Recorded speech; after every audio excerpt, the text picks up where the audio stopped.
We live in a day where we think that in order to be relevant to our culture, we must be like our culture. We live in a day where we think in order for the gospel to be relevant, we must somehow adapt it to the culture, and nothing on the face of the earth or in the bowels of hell could be further from the truth.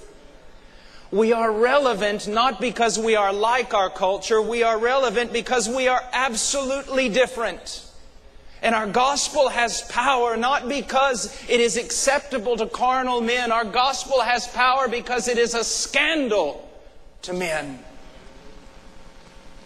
Paul was not ashamed of this gospel, but his flesh had every reason to be. Imagine for a moment. We're not talking about a man who comes into the context of the Bible Belt. We're talking about a man who comes into the context of Jewish mythology, to Greek philosophy. Every concept of Greek philosophy, every concept the Jews had about the Messiah contradicted the gospel of Jesus Christ.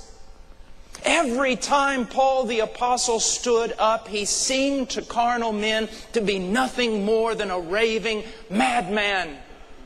And every preacher that's ever been worth his salt since that day has had the same label put upon him.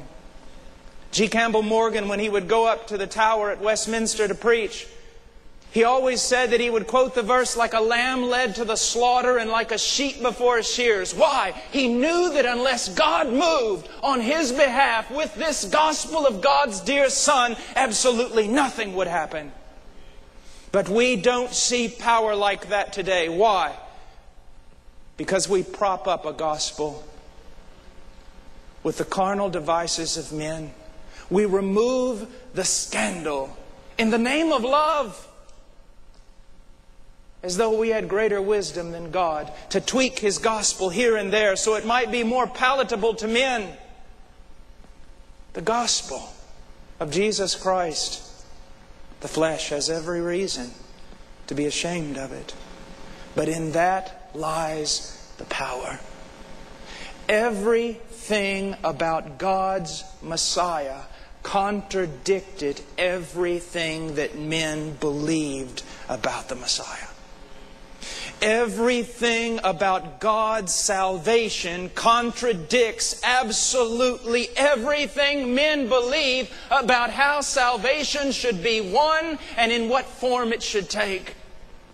And unless we realize that, we'll have no gospel here in this church. We'll have no power, and we'll see no true conversion. We have to be willing to join our Master in being a scandal. That we preach Christ crucified in such a way as to exalt God Almighty and to humble men, so that in learning to despise themselves, they esteem the gospel and are saved. The worst thing that could ever happen to a preacher, and the worst thing that could ever happen to a church, is to become civilized and respectable. For in that lies no power. We are pilgrims. We are strangers. We are awkward. We are dislocated. We find no home here, no place where we properly fit, because we have a city whose builder and maker is God.